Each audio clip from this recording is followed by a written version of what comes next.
Hello everyone, welcome back to Magic Talk. I'm here with Dan Kegris and John Fetro, winners of the Two-Headed Giant release event tournament here in Shippensburg, Pennsylvania. We're going to take a look at their decks and ask them a few questions about Scars of Mirrodin. So first we're going to come over here, take a look at John Fetro's deck. John, what can you tell us about this? Well, as you can see plainly, the deck is composed of Boros colors. I prayed to Razia, and she answered my prayers. At the pre-release, I actually did not run Boros. I ran Dimir, because I'm going by the guilds, because Ravnica is awesome. I think that was a mistake at the pre-release, so I was given a second chance here, and I don't regret taking that second chance. I think that Boros is a very strong color combination for the set in Limited, and I think by the play, I was proved correct. You see, you got Koth here. He wins games by himself. Now we're going to take a look at Dan Kegris' deck. Dan, what can you tell us about yours here? First of all, it's good to be back, Anthony. Always a pleasure to be on your show. This deck was essentially the same deck that I ran at the pre-release tournament last weekend. However, at that tournament, I didn't pull any of the big bombs in the forms of Molten Tail Mastercores you saw, Hand of the Praetors. You're going to hit Putrefax there in a second. The Ikaclaw Mirror was incredibly helpful. Copperhorn Scouts, if you can get them in draft or sealed, they're wonderful cards. Blight Mamba. And you're almost there. And of course, there's Skittles. Skittles. I mean, seriously, have you read this card? Have you read this card? It's pretty amazing. Understatement awesome. of the year.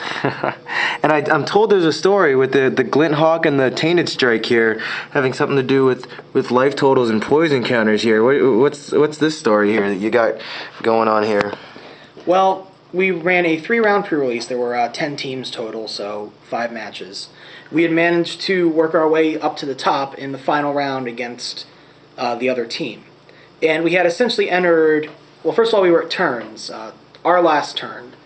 And we were at what is so often called top deck mode, where everyone's played out of anything useful in their hands if they have anything left at all, and you're simply guided by the luck of the draw. And on turn 3, I believe it was turn 3, wasn't it turn 3? Oh, it was turn 3, so we would have had one more turn, but they had the board set up. They had a Plague Stinger equipped with everything. all sorts of equipment that if their turn would have been the last turn. So, Glinthawk had been on the board for a few turns. I've been top-decking lands for the last few turns. I was hoping for Skittles to show up. Skittles is my boy.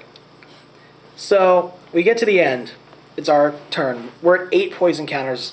I don't know if you saw here. This was the game state at the time. We were at 24 life and 8 poison counters.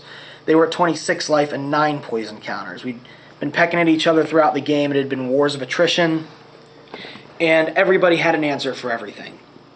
So we both look at each other, look at the top cards of our decks, rip them up.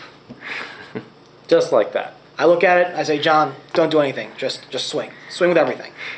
They tap down one of our creatures, the Tumble Magnet, which is an amazing card in Limited, by the way.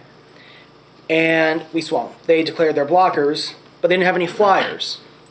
So this guy here just turned sideways. I take this card from my hand.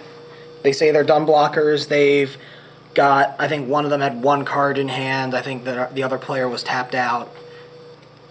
And I just lay it down. Wow. 5 minutes into turns, almost an hour-long game from the very beginning. And we ripped the exact top deck needed to win. Yes, we did. That's awesome. So, after playing in the pre-release and the release event, did you guys have like a strategy that you used for the Two-Headed Giant tournament here? Well, Dan and I both have our very unique play styles. He's more of the green, red, aggro. Oh, I love this card. I love Skithiryx. I love black. I love green. I love red. Hey, Skittles. Skittles. Gotta call him by his Taste name. the poison. Taste the poison. You taste that poison. And me, I'm more of the blue, white, control, sometimes green to do obscene things. I'm more of that kind of player. I run decks where I try to honestly throw my opponents off. If you've seen the video about my Bluedrazi Elves deck, which is going into a temporary retirement in favor of all In-Fect, as featured in Anthony's last video. By the way, the list has been updated, so feel free to check out the link again, now featuring this exact foil card. And make sure to put the link in the description box down below. I like decks that put their opponents on their toes. That's one of the reasons I love Poison. It's a mechanic that in a sealed, a limited, or even a constructed environment, if you're not in the right mental state for it, it can be incredibly disrupting. It's an incredibly different style combat. It's the kind of thing that your opponents will have to carefully overthink every move. And the more they think, the more room there is for mistakes. Cool. I don't prefer to rule the game state. I simply want to get the hits in where I can. John, however, Yes, as a control player, I usually try to rule the game state. That's exactly... He pretty much hit the nail on the head. So, from what you couldn't tell, we are polar opposites in play styles. However, what happens when you combine the element of yin and the element of yang? is you get perfection. Cool. So, what can you guys tell me, like, when you sit down to open up your packs, what kind of bombs do you hope to pull? Like, what are your limited bombs of choice in Scars of Mirrodin? Have you seen this card? Skittles. Have you seen this card? I shouldn't have to say any more than that.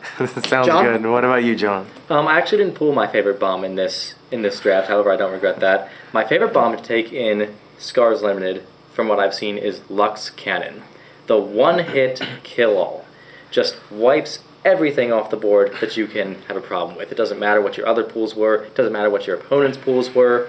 That thing just gets rid of things that are a problem to you and lets you win. Kind of like the bomb killer bomb. All right, guys. Last question. What is your favorite card in the set and why? Have you seen this card? I guess that was. I think they've seen this card. I think they've seen it. In all seriousness, Skithrix the Blight Dragon is my favorite card in this set. It's got an incredibly reasonable mana cost at 5. A 4/4 body is nothing to scoff at. And the ability to both regenerate it if needed and also to swing down to give it haste makes it a powerful card to pull at any point in the game state. It also highlights the In-Fect mechanic, which is... Poison has always been one of my favorite ways to win the game of Magic. I love alternate win conditions. And this card, in addition to being a dragon, I love dragons, there's very little I can find wrong with this card. And of course, there's the amazing artwork by Chippy, who has to date never let us down. So props to you, Chippy. All right, John. What's your favorite card and why? My favorite card in this set will be Venser with a close second of Koth. I love Venser because he's pretty much everything you could ever ask for in a Planeswalker, similar to Jace. He gives board manipulation, he can manipulate come into play effects, leave play effects, he can take the gambling out of combat, and the final ability, can you ask for more? Can you ask for more than Legacy Weapon for free on a stick? I don't think so. That you can never stop. Props to Magic for designing emblems, by the way, as a way to become a little more solid in how to define these continuous effects. Although I wish they'd made an emblem card for the set. Still, one of the many things that Magic is doing right now to replace a lot of the things we've lost over the rotation, I think they're doing a very good job of replacing what we've lost with things that we can work with. Seems good. All right, Dan, John, thank you guys very much. And thank you, everybody, for watching, and we'll see you next time. Say goodbye, guys. Later. Bye.